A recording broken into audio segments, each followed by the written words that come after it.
Then we're just going to test it. Just gonna ask you guys, you guys. Move the sanitizer here. Is it live?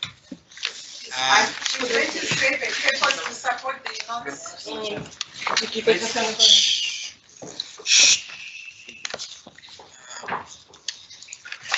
Distance. Just you attendees. Who's going to give us an indication when we have how much time we have? They can't respond.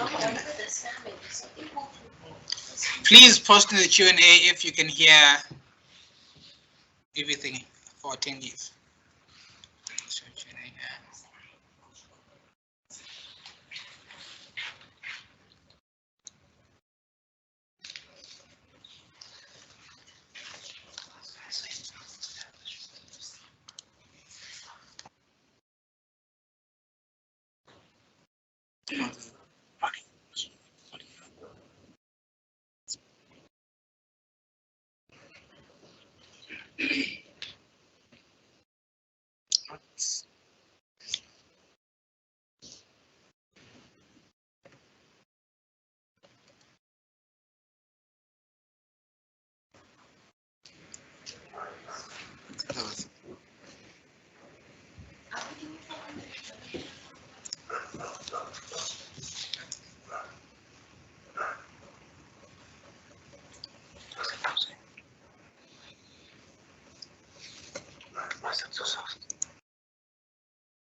Good evening and welcome to our presentation.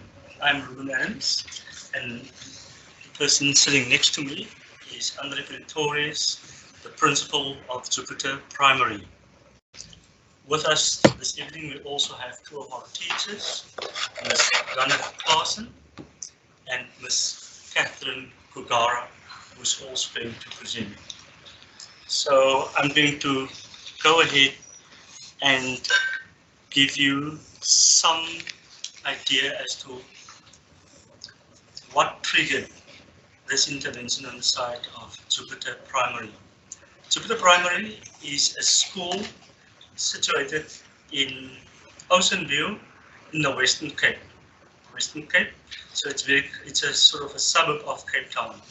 What they have discovered at the school.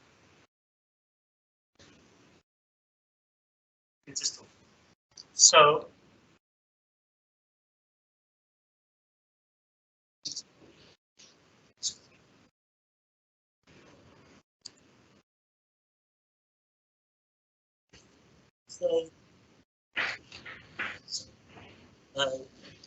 the suburb of Ocean View is one that is characterized by gangsterism, poverty, and in 2019, the school was established, and Mr. Polius was the first principal. And during the first couple of months, they discovered that the business was struggling with math specifically. Now, the learners at basically the ocean is an Afrikaans speaking community, and a large proportion of learners also comes from a town very close by, Masipumalele, that is a Xhosa speaking community. And the vast majority of learners were receiving their tuition in English, which was obviously a huge challenge to them.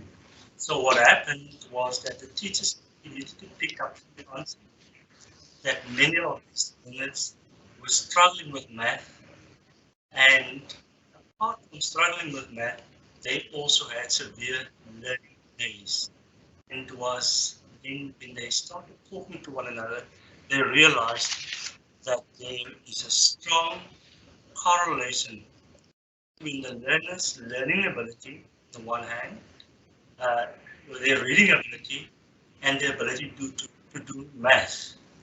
And the school then also realized there was something that these learners were quite fearful of math, and they were fearful of failing on one hand, but also too scared to fail.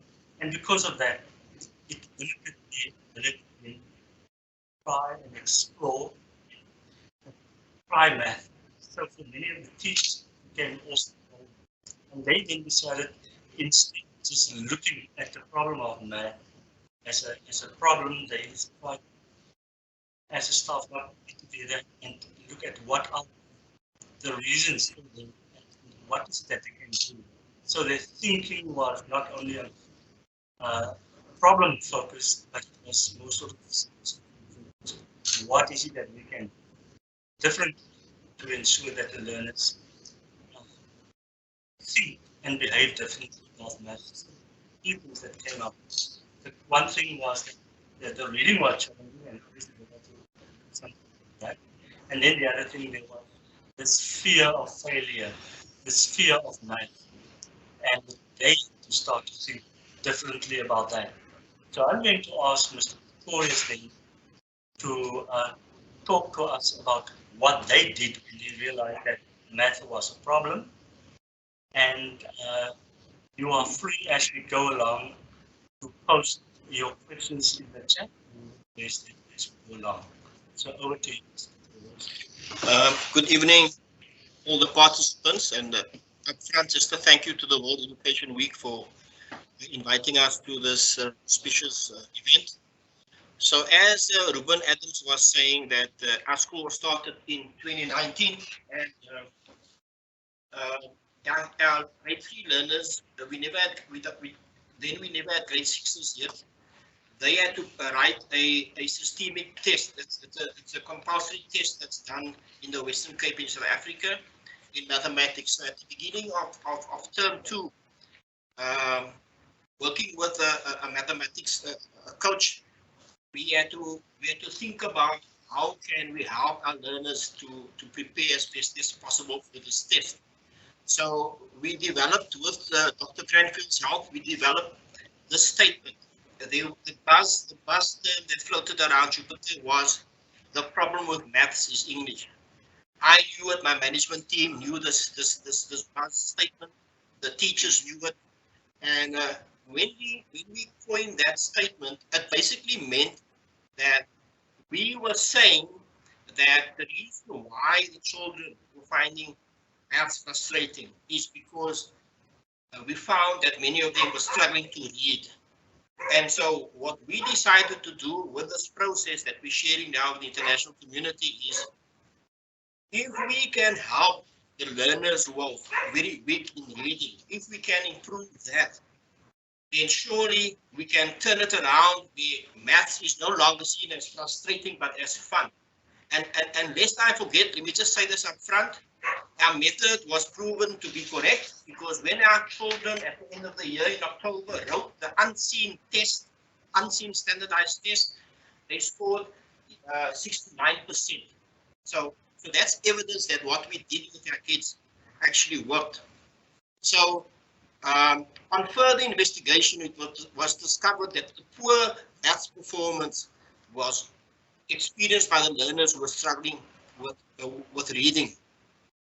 At the appears that these learners, what we would call, say, the bottom group, that they found maths, they didn't enjoy mathematics, they were unmotivated to want to learn mathematics, and we as a staff, the management team and the teachers, we decided to brainstorm and think, how can we overcome this challenge facing learners at Jupiter?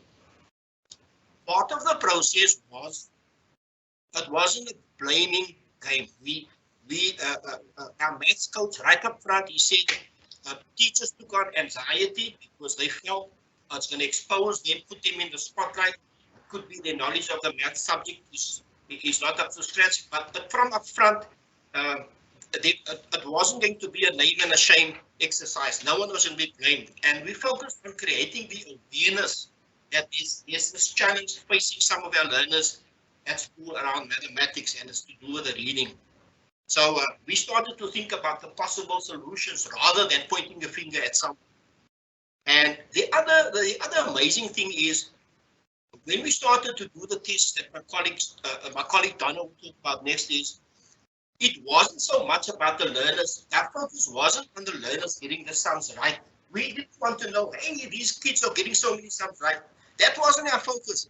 Our focus was on skills mastery. Are the learners able to master certain specific skills when it comes to the subject of mathematics? And the other thing is, how, instead of waiting for Superman to come and rescue us, how can we reach out to members of the community that can assist us? And Donna and Catherine follow me, they will mention what we did, tapping into the local community to get people to assist us. Then the other thing that we looked at with the teachers is, how can the teachers think differently, do things differently? You know, to not have this mindset, you know, I've always done this, and therefore it worked. I've done this, it's not working, it's the children. We wanted the teachers themselves to think differently. And then also, so let's reiterate, it was the awareness. Everybody, remember, it's a new school we started. So new teachers, the SMT, we said it's about creating the awareness that there's a challenge when it comes to mathematics, understanding the skills that's needed, and it's linked to the reading ability of some of our learners. So that is, and it's but no one was blamed. We didn't point any fingers at anyone.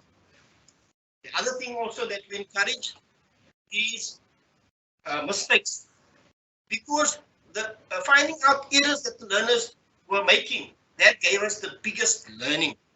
And so it was, we wanted to know if a child got something wrong. We want to know from the child, what were you thinking? Can you share with us, share with teacher your thinking process?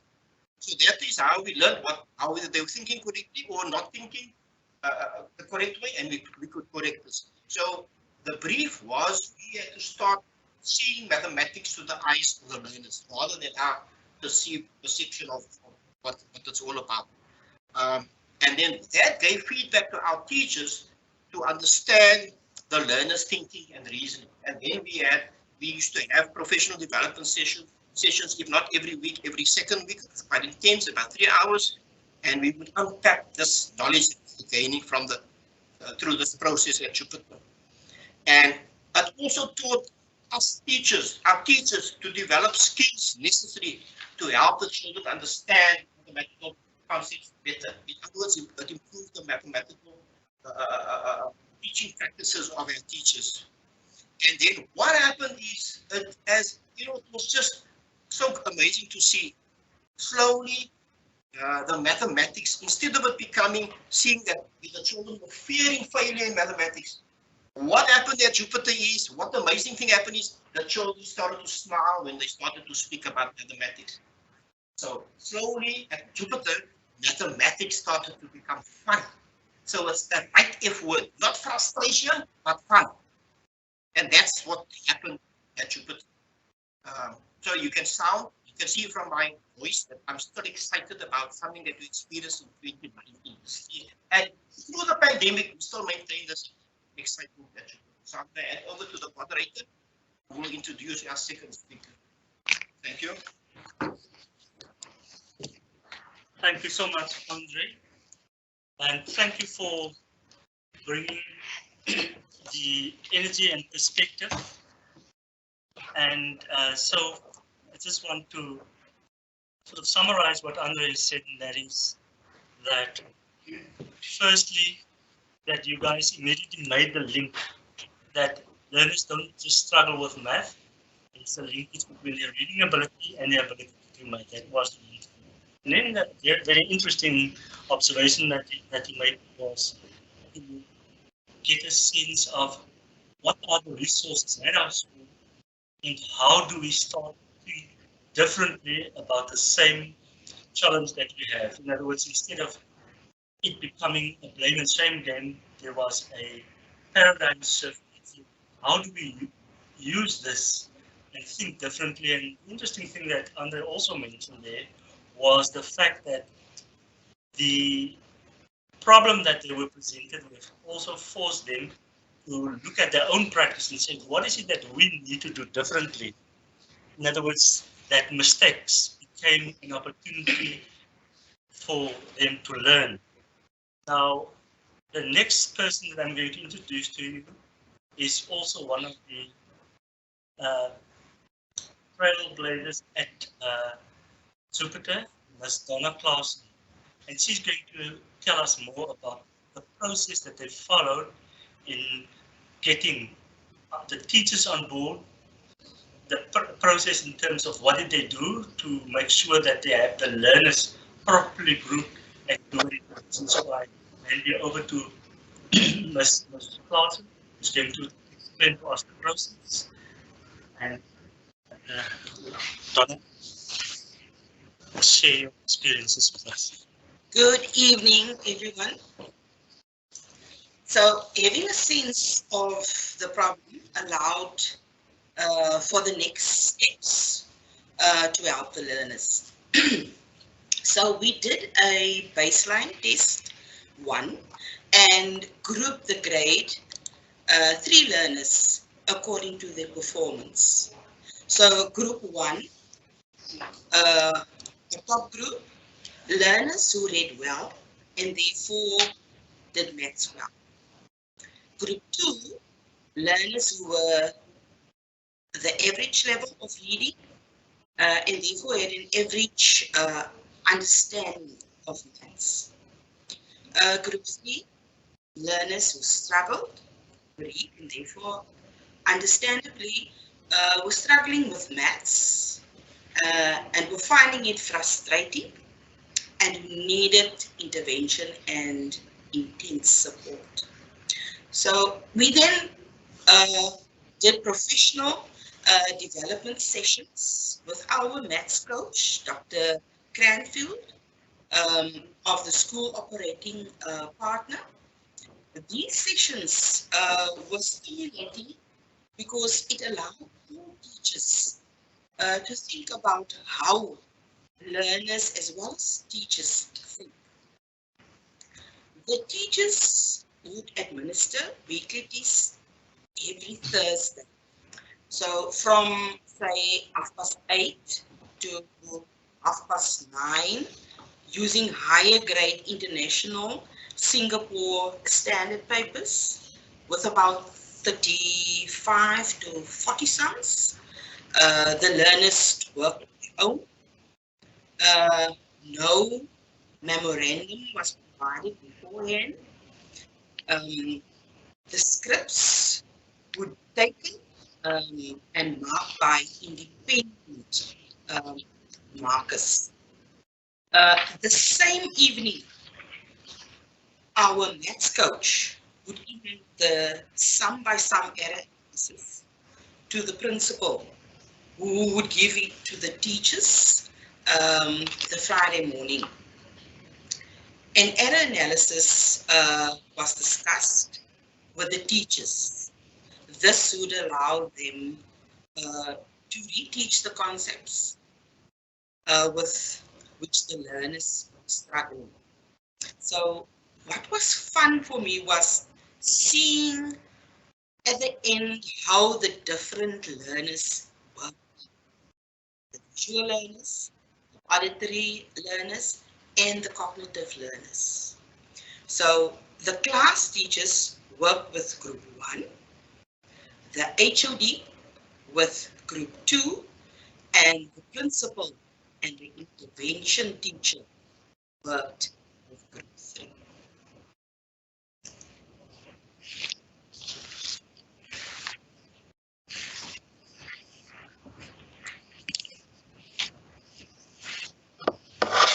Thank you, Donna. And just in summary, what Donna was telling us was that if they realized very soon that if they wanted to do a meaningful intervention, they need to have a baseline. That was, they had to have baseline assessment. By the baseline assessment, then could assist them with two things. The one is that they would know the current level of children's scholastic level with regards to math mastery, but also doing the baseline enabled them to group the children, and by grouping the children, they could then come up with a differentiated approach in terms of providing support, was the one thing. And what was also quite key in terms of the intervention, it seems as if they weren't interested only in the teaching hard work, but by the teachers reflecting on their own practices and try to involve as many as possible of the modalities, whether it's visual hearing or some of the action, the tactile modalities to involve that. So the key thing that you also mentioned, most important, was the fact that they focused on error analysis. So the mistakes that the children made was provide an opportunity for them to render focused support. In other words, it wasn't just a general division of the teaching of what has been done. It was focused on the areas where they were really struggling. Now, Ms. Kugara Karupi, she was the one that was working with the real strugglers. As I said, that there are three groups. The first group were the learners that could have some level of reading and who has a reasonable level of math mastery. But this the last group were the learners who were really struggling. And I'm going to ask Ms. Kugara to tell us what she did to ensure that the learners in the last group, which is mostly experiencing learners, were able to perform. Over to you, Catherine. Thank you. Good evening, our listeners. Thank you. Yes, I worked in this program as an intervention teacher, and I was working with the principal. And we're working with the children that were unable to read at their level. So like the previous speaker, Ms. Klassen, mentioned that every Friday we could get the error analysis from our maths coach, Dr. Cranfield, and we would take the children according to their groups. So I was working with the bottom learners, with the principal, the HOD. At that time, I was working with the middle group. Those were the average readers, and the class teachers were working with the readers, the top learners, the learners that could read with understanding. Hence, they were able to solve the math problems without any problems. So the error analysis helped us to focus on the problem areas and what to read. And many of the learners struggled with the concepts in the bottom group. This was attributed to the fact that they couldn't read. However, as an intervention team, we could use pictorial representations that we bring to the classroom, and sometimes we could also bring the actual objects so that the children could understand the concept. There was also an issue of language. So we had to simplify the language so that our learners could understand the mathematical problems. The lesson content content was adapted to their life context. For example, we could say teaching the concept of fraction, would say mother bought a pizza and cut it into 4 equal parts. You eat one part of the pizza, how much is left? That was putting the questions into context. And also helping the learners, the school employed 2 readers that will work with the struggling learners to read, to improve both their receptive and their expressive language. That is the listening, that is understanding, and also how they would express themselves or explain, because we would ask them, how did you get this answer? So we needed them to be able to express themselves with confidence. Yes, the use of the readers. We also get the learners to underline the keywords in a problem. They will underline the keywords so that they will know what to do. The learners also show the calculations on the board, and we also use the peer teaching, because we discovered that sometimes as adults we expect the learners to understand a concept and quickly rush them, but their friends or their peers or their classmates will even explain it better than the teacher, because they are at the same level. At times we're frustrated when the learners couldn't grasp a concept. For example, working with my principal showed me that even the principal also need to learn on how to simplify concepts. For example, there was a topic of fractions. So it read, mother bought a pizza, you ate 1/4, what fraction is left? According to the principal's understanding, it was a very simple problem or a sum, but the child couldn't, one of the learners couldn't understand that concept. And it was so frustrating for a principal. However, it was also a learning process for all of us as teachers, that sometimes we expect too much from the learners, and differentiation and understanding that learners learn from at different rates and at different levels. So following that incident, we consulted our maths coach, Dr. Cranfield, who explained to us as teachers that the principal was too quick. He rushed the kid. His approach should have been, mother bought a pizza and cut it into 4 equal parts.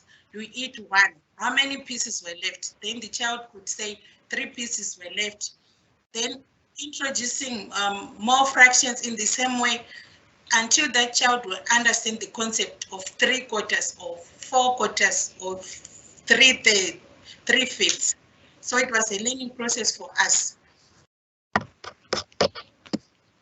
And by the end of the 6 tests, what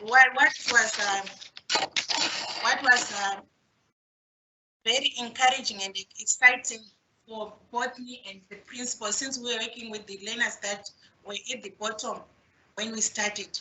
Most of the learners, except for 2, improved in their math performance. And in one case, we had a child by the name Nashia. She even moved from the bottom group to the second group, and she ended up as one of the top learners in the class of 35 learners. She was number 8 in that class, and for the 2 of us, we were not intending to do that, but through the motivation and competition, I can say health competition, because the children were challenging each other, and like what Ms. Pretorius mentioned, there was no frustration. It was fun and more fun. And we can confidently say that the learners gained confidence, and their interest in maths is even evident up to this day. That class is now in grade 5, and even the maths results are even showing that they have the skills, they mastered the skills. So we can say at Jupiter, we discovered a a way of helping our learners. Language first, because most of the learners, they struggle with language. It's not that they struggle with maths, but they struggle with language. So language is the key to open opportunities for them to understand most subjects, especially maths. Maths, so most of our learners, they experience maths every day, but because of the language barrier, they tend to struggle. So as teachers, as educators, we should open that door through teaching of language. And at Jupiter, we say maths is not a problem, but the problem of maths is English. And English should be taught so that the children can have understanding and comprehension. And that is what I can share with you. I really enjoyed that. Thank you. Thank you so much, Catherine. And in summarizing, it's so exciting that you guys demonstrated that you could get the learners who are really struggling.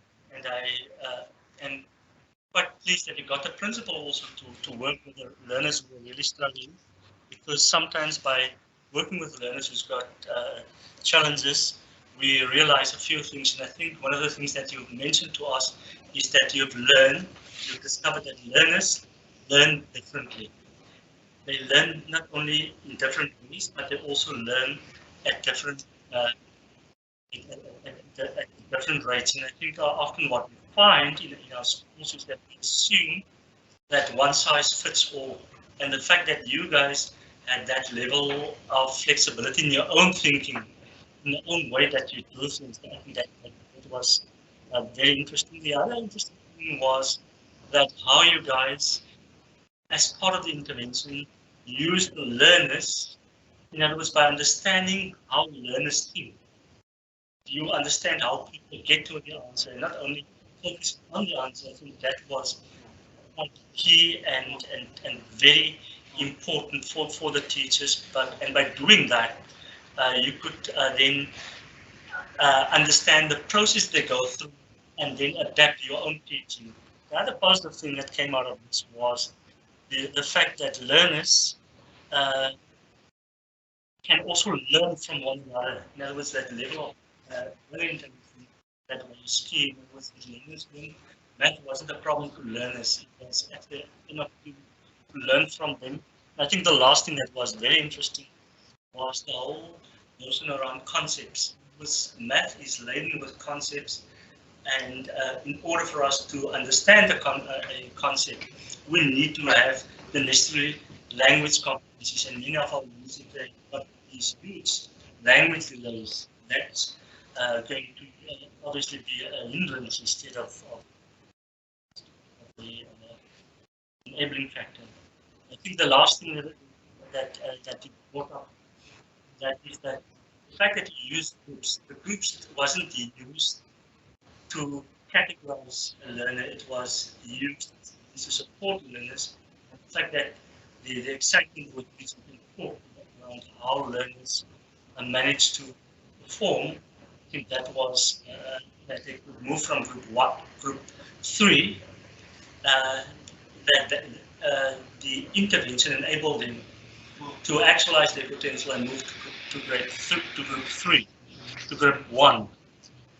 What I'm going to do is I'm going. I don't see there anything in the chat. We still have a bit of time, so it seems as if there's no questions. So what I want to do is I want Mr. Pretorius to name if other schools would like to duplicate such an intervention. What are some of the things that they should take into consideration? And then in conclusion, I would like both of you and to conclude the session, to think about firstly, what was your greatest learning, and what was the biggest thing that you had whilst doing this intervention? So I'm wondering to people that may be interested about at least what are the necessary things to be done to ensure that you can execute this with success. Over to you, Andre. Thank you, Ruben. So just to round off our presentation tonight, I'm going to take you through the 5 necessary steps if you want to quickly set your school. So the first one is to find out what is the challenge that you want to address. I refer to it as what is your problem statement. Find your problem statement. So that's the first one. At Jupiter, our problem statement was the problem with maths is English. That is your problem statement.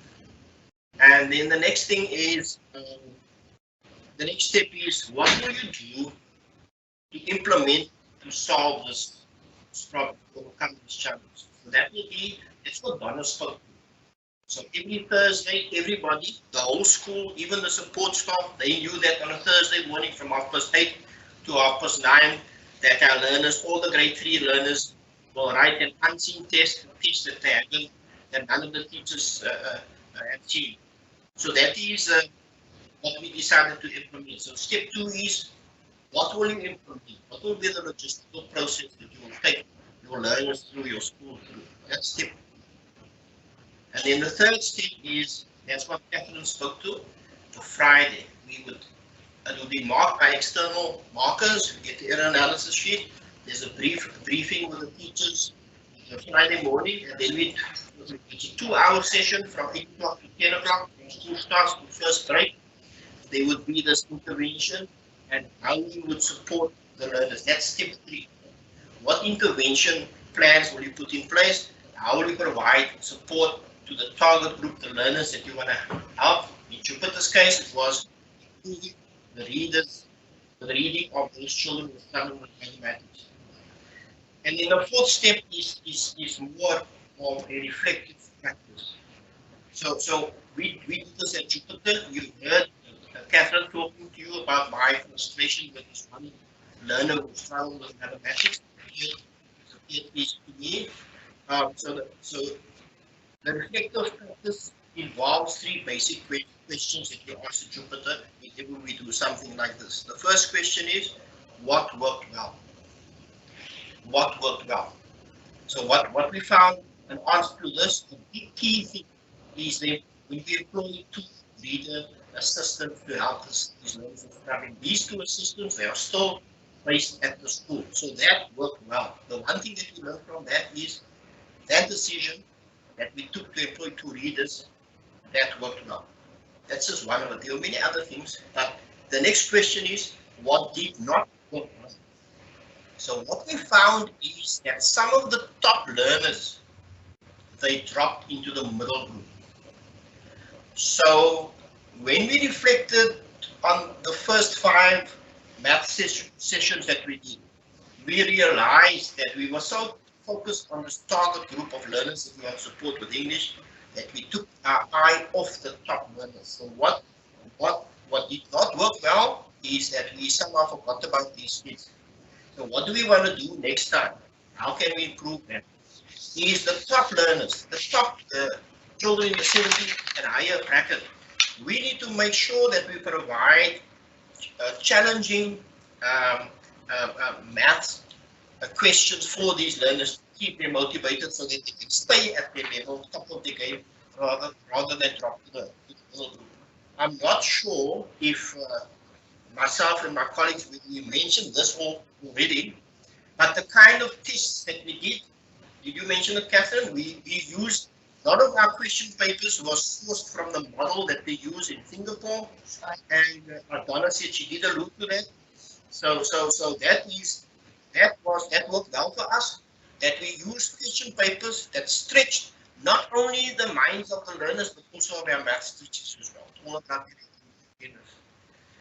And then the last step is in this process is, how do you put this into your school culture? How do you, when you get new staff joining, when you get new staff joining and you say to the new teacher, the problem with maths is English. How do you get that new teacher, the new colleague, to buy into that? How do you create this methodology that we have proven that works into your school culture to to make sure that at the end of the year, that not only at the end of the year, but throughout the year, that you provide academic excellence. So those are basic files. 1, what is the challenge? 2, what will you do to implement? Number 3, what's your intervention? Number 4, reflective questions. What worked well? What didn't work well? What didn't work well? How can you improve it? And the last one is, how do you fit this in, make this part of your school culture? So I wish all of you well, and once again, thank you for allowing myself and my colleagues to be part of this international conference. Appreciate it. Thank you.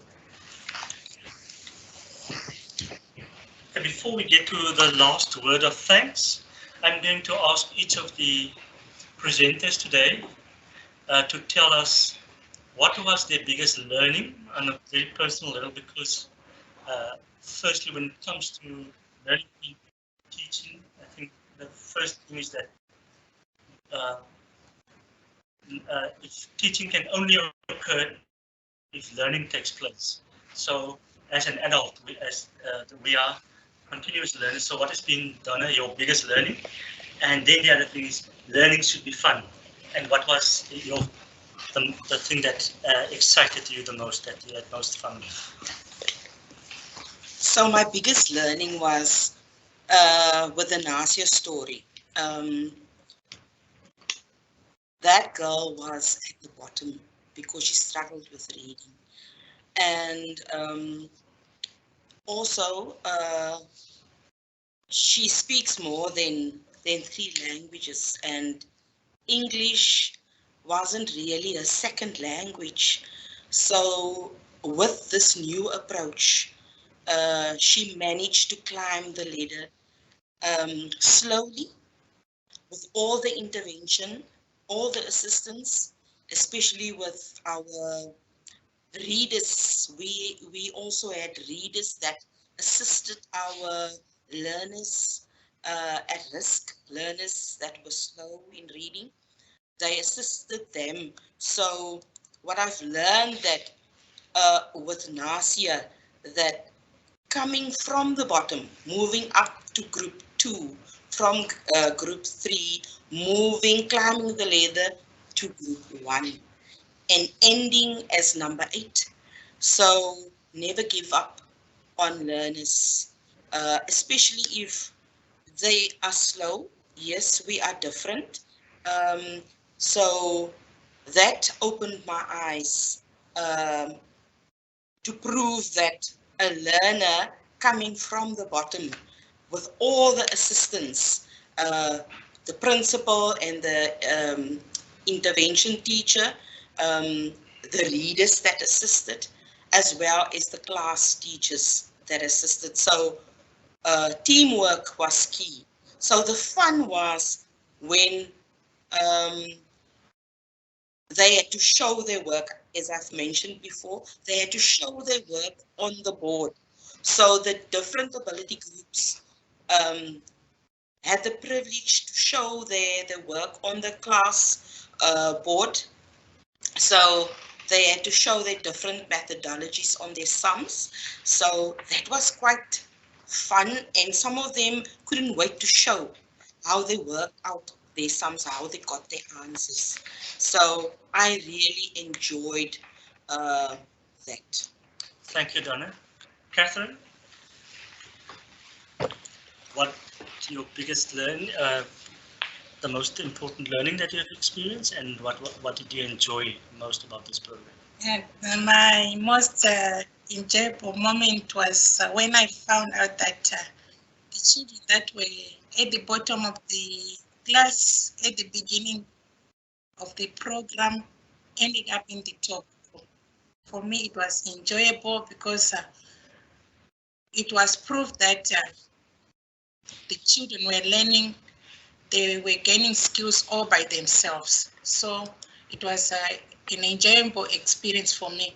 What I learned is that as adults, we should give every learner, or as educators, we should give every learner an opportunity to reach their milestone at their own rate. We mustn't push them, we mustn't rush them. So we must always consider individual differences. Even if children are twins, but they reach their milestones at different times. So it was a learning process for me. It was something that I will always consider when I'm teaching learners, that although they look alike or they are the same age or even the same gender, but they develop at different rates, something that we should always take into consideration. So, thank you. Andre, you will have the last say before we do the vote of thanks. For me, it's all about the awareness. That I think for me is key, and the awareness linked to our goal. As I said earlier, and I think Donna or Catherine also said it, we weren't really the reason why we did this is not for the kids to get top marks and to get the sums right. It was about the awareness, tapping into seeing mathematics through their maths eyes, and it's obviously for me, I speak my personal experience. I learned most through this process when children got sums wrong, and I would ask the learner to explain, tell sir how you got to that answer, and it's through that process that I could help them, that I could fix that misunderstanding that they had, and that led to skills mastery rather than our focus just on the children wanting to get all the sums right or getting A's or B's. We focused on skills mastery, and when we focused on that, then the 80% pass, the 70% pass, the 60% pass, that came because we were focusing on skills mastery. That is, and for our teachers also to understand it's okay when the children were not getting sums right. That was part of the learning, and that I think for me was the biggest thing that I got out of this process. I really enjoyed the awareness and the focus on mastery rather than just getting sums right. It was fun because I mean you could hear that when I presented, and Donna and Catherine, even now when we induct new teachers, you know, we would say, when we interview teachers, when we would say, can you explain the statement that we have at Jupiter? The problem with mathematics is English, you know, and the joy when a teacher starts to say to us, sir, I think what you're trying to say is that if learners are struggling with the mathematics, if we help them with their English, then their mathematics can improve. So mathematics, as I said to you, the F word, it's fun rather than frustration at Jupiter. And as I said, we proved that our methodology works because when they wrote the unseen test in October in 2019, they scored 69%. Thank you. Thank you, Andre and team. I think today wouldn't have been possible for two people that played a key part in making this possible. The first two people I want to honor is Luwazi, and I want to honor Senekaya, because our illiteracy, if you think math is a problem, then you need to experience the anxiety that digital illiteracy can cause to people when they have to present on a live event. So I want to thank these two gentlemen. And then lastly, I want to honor our teachers, the principal, Mr. Pretorius, the teacher, Ms. Donna Claassen, Ms. Catherine Gugara. It is so exciting and heartwarming when people get excited about teaching and excited about children that are making progress. Thank you for changing hearts. Thank you for changing minds and having a different paradigm when it comes to education. From our side, thank you. And I don't see any questions. So we want to wish you well and stay safe.